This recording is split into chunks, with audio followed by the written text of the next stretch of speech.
Before we get into this video, we have a new project we want to tell you about. It's been years in the making, conceived while we were through hiking the Appalachian Trail.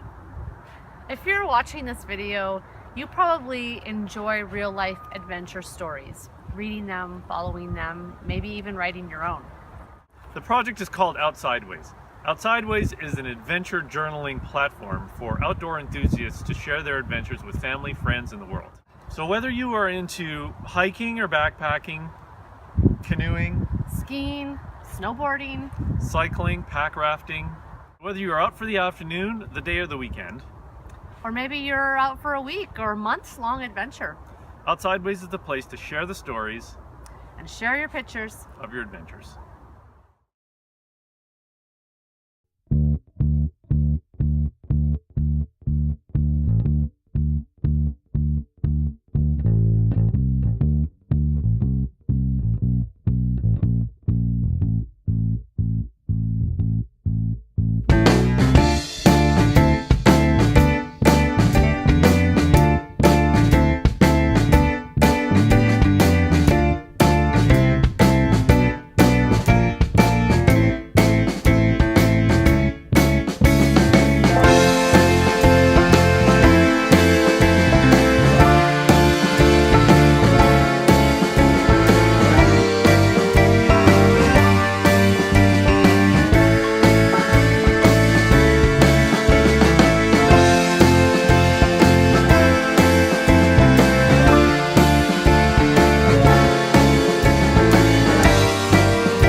So one of the questions we get fairly often is people want to know, how do you afford something like this? How do you make it financially possible to take 6 months off work and hike in the woods?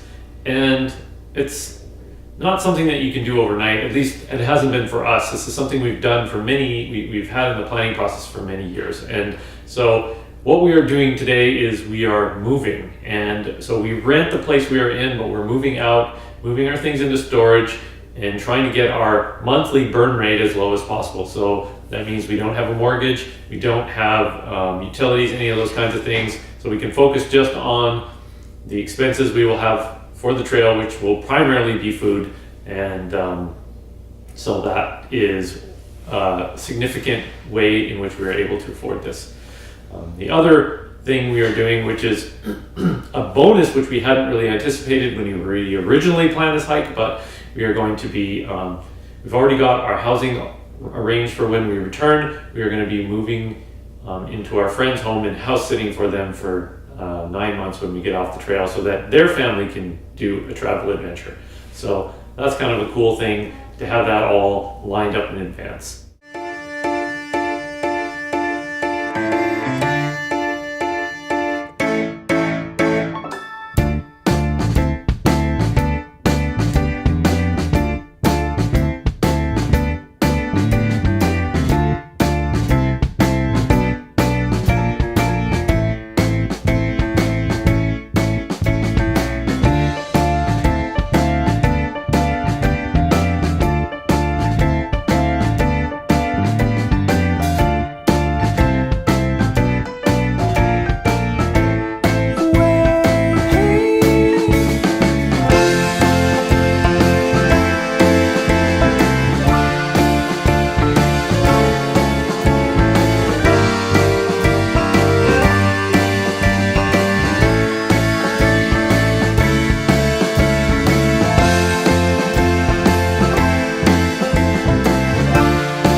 It feels like this trip is a trip of many beginnings.